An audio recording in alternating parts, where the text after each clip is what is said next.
नमस्कार, आपका हमारे न्यूज़ चैनल UK24 न्यूज़ में स्वागत है। हरिद्वार पुलिस ने सिडकुल में हुई चोरी का किया खुलासा, 4 काजल चोर गिरफ्तार। बीती 25 मई की रात औद्योगिक क्षेत्र सिडकुल स्थित हिंदुस्तान यूनिलीवर फैक्ट्री से चोरों ने आइकॉनिक काजल की 14 पेटी चोरी कर ली थी, जिनकी कीमत लगभग 5,80,000 रुपए बताई जा रही थी। जिसके बाद कंपनी कर्मचारी विक्रम सिंह ने 30 मई को सिडकुल थाने में तहरीर देकर चोरी की सूचना दी थी। उत्तराखंड कांग्रेस का चिंतन शिविर शुरू, पार्टी को मजबूत करने की रणनीति पर चर्चा। राजस्थान में राष्ट्रीय चिंतन शिविर के बाद अब कांग्रेस राज्य घोषणाओं को अमली जामा पहनाना शुरू कर दिया है। इसी को लेकर देहरादून में आज से उत्तराखंड कांग्रेस ने 2 दिवसीय नव संकल्प क्रियान्वयन शिविर का आयोजन किया, जिसमें राष्ट्रीय चिंतन शिविर में लिए गए निर्णयों को लागू किया जाएगा। आज से खुल गई फूलों की घाटी, डीएफओ ने हरी झंडी दिखाकर पहले दल को किया रवाना। उत्तराखंड के चमोली जिले में स्थित विश्व धरोहर फूलों की घाटी आज पर्यटकों के लिए खोल दी गई है। डीएफओ नंदा बल्लभ शर्मा ने हरी झंडी दिखाकर घाटी के अंदर दीदार करने के लिए पहुंचे पर्यटकों के पहले दल को रवाना किया। फूलों की घाटी हर साल 1 जून को खुलती है और 31 अक्टूबर को बंद कर दी जाती है। घाटी में 500 से अधिक फूलों की प्रजातियों के फूल मिलते हैं।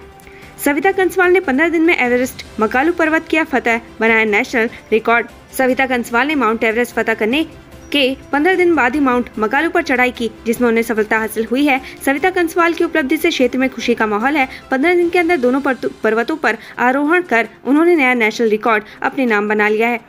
अब छात्रों को नहीं भरनी होगी OMR शीट, बोर्ड के लिए होगा ऑनलाइन रजिस्ट्रेशन। उत्तराखंड विद्यालय शिक्षा परिषद अब 10वीं और 12वीं के छात्रों को बड़ी राहत देने जा रहा है। इस शैक्षिक सत्र से बोर्ड परीक्षाओं के रजिस्ट्रेशन ऑफलाइन नहीं बल्कि ऑनलाइन भरे जाएंगे। उत्तराखंड विद्यालय शिक्षा परिषद ने इसको लेकर पूरी तैयारी कर ली है। करोड़ों की संपत्ति की मालकिन है बीजेपी उम्मीदवार कल्पना सैनी, काफिले में ये लग्जरी गाड़ी भी शामिल। भाजपा के राज्यसभा उम्मीदवार डॉक्टर कल्पना सैनी करोड़ों की संपत्ति की मालकिन है। उनके पास एक फॉर्च्यूनर कार के अलावा होंडा सिटी कार भी है, जिससे वे अक्सर सफर करती हैं। श्रीनगर अलकनंदा नदी किनारे बना अस्थायी ट्रेंचिंग ग्राउंड हटेगा। श्रीनगर में जल्दी अलकनंदा नदी किनारे बने अस्थायी ट्रेंचिंग ग्राउंड को हटाया जाएगा। अब यहाँ का कूड़ा कहीं और निस्तारित किया जाएगा। इस जगह पर जल्दी पेड़ पौधे लगाए जाएंगे। एक है टाइगर, खटीमा के गाँव में मचा रहा आतंक, दहशत में ग्रामीण कर रहे पलायन। खटीमा में 13 मई और 25 मई को बाघ के हमले में 2 ग्रामीणों की मौत के बाद से इलाके के लोगों में दहशत और भय का माहौल है। कई परिवार अपने घरों में ताला लगाकर घर छोड़कर दूसरे शहरों में पलायन कर चुके हैं। बदहल आस्था कलश, महाकुंभ में लगाए गए 256 आस्था कलश की हालत खस्ता, सुध लेने वाला कोई नहीं। महाकुंभ के दौरान हरिद्वार के विभिन्न घाटों पर आस्था कलश स्थापित किए गए थे, लेकिन अब उनकी कोई सुध लेने वाला नहीं है। रखरखाव के अभाव में कई आस्था कलश टूटे पड़े हैं तो कई इन पर घास उगाए हैं।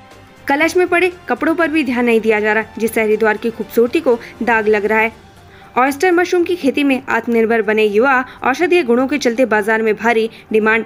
बाजारों में आपने अभी तक बटन मशरूम देखा होगा, लेकिन अब मशरूम कारोबारी बटन मशरूम के साथ साथ ऑयस्टर मशरूम का भी उत्पादन कर रहे हैं, जिसकी बाजार में डिमांड बढ़ गई है। यहाँ तक कि उद्यान विभाग भी अब ऑयस्टर मशरूम की बढ़ावा देने के लिए युवाओं को प्रोत्साहित कर रहा है।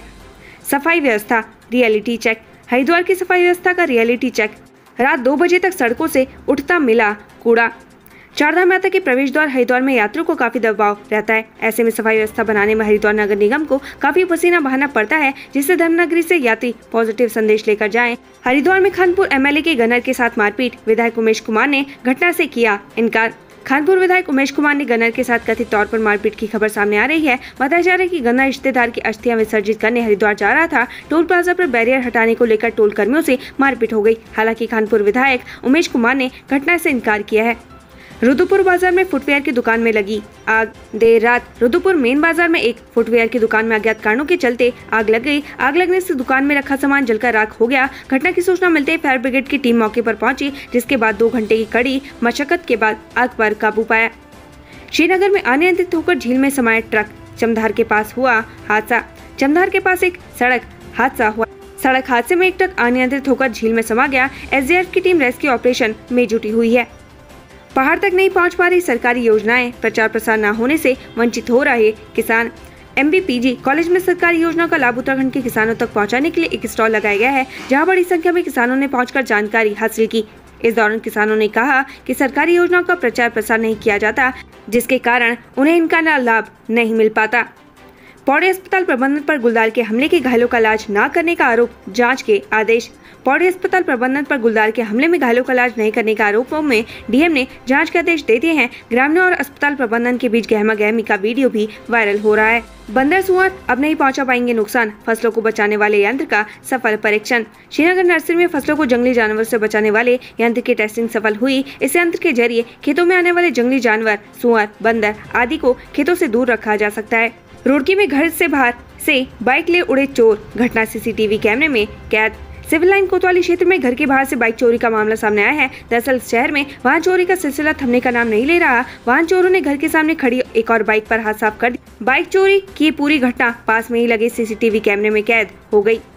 हरिद्वार में तीर्थयात्रियों से ओयो का फर्जीवाड़ा, बुकिंग के बाद भी नहीं मिल रहे होटल के कमरे। हरिद्वार में ओयो के जरिए बुकिंग करना यात्रियों को महंगा पड़ रहा है। यहाँ बुकिंग होने के बाद भी यात्रियों को कमरों के लिए भटकना पड़ रहा है। लिंक ओपन करते ही खाते से उड़े 93,000, जाने पूरा मामला। साइबर ठगों ने हल्द्वानी की रहने वाली महिला के खाते से 93,000 रुपए उड़ा लिए।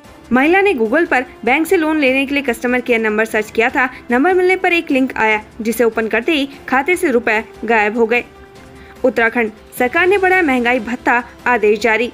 उत्तराखंड सरकार ने राज्य के सरकारी कर्मचारी, पेंशनर्स, निकाय, निगम, अशासकीय स्कूलों और कॉलेजों में कार्यरत सभी नियमित कर्मचारियों का महंगा भत्ता 3% बढ़ा दिया है। इस संबंध में सचिव वित्त से आदेश जारी हो गया। बताया जा रहा है कि सरकार ने पहले ही फैसला कर लिया था, लेकिन उपचुनाव की आचार संहिता के चलते आदेश जारी नहीं किया गया। मतदान खत्म हुआ तो वित्तीय विभाग ने इसके आदेश कर दिए हैं।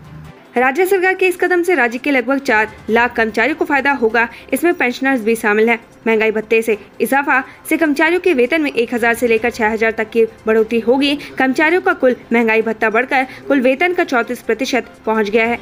1 से 5 जून तक 10 ट्रेनें रहेंगी रद्द, कई पुलों की होगी मरम्मत। मुरादाबाद और सहारनपुर के बीच रेलवे पुलों की मरम्मत के लिए मेगा ब्लॉक लिया जाएगा, जिसके चलते 1 से लेकर 5 जून तक 10 ट्रेनें रद्द कर दी गई हैं। ट्रेनें रद्द होने से यात्रियों को दिक्कतों का सामना करना पड़ेगा। रेलवे के मुताबिक सहारनपुर और मुरादाबाद के बीच रेल ट्रैक पर बुंदकी और नगीना स्टेशन के आसपास कई पुलों की मरम्मत की जाएगी, जिसके चलते 1 से 5 जून तक मेगा ब्लॉक रहेगा, जिसे प्रयागराज से योगनगरी ऋषिकेश के बीच चलने वाली 14,229 अब ट्रेन 1, 2, 5 और 6 जून को रद्द होगी। खुलेंगे 2 रक्षा समता कार्यालय, भूमि संबंधी मामलों के लिए अब नहीं होना होगा परेशान। उत्तराखंड के छावनी क्षेत्र के लोगों के लिए राहत की खबर है। इन क्षेत्रों के सैनिकों, पूर्व सैनिकों एवं अन्य लोगों को भूमि संबंधी मामलों के लिए अब मेरठ और बरेली के चक्कर नहीं काटने पड़ेंगे। केंद्र सरकार ने राज्य में 2 रक्षा समता कार्यालय खोलने की मंजूरी दे दी है। रक्षा राज्य मंत्री अजय भट्ट के मुताबिक देहरादून में रक्षा समता कार्यालय खुलेगा, जबकि रानीखेत में उप रक्षा समता कार्यालय खोला जाएगा।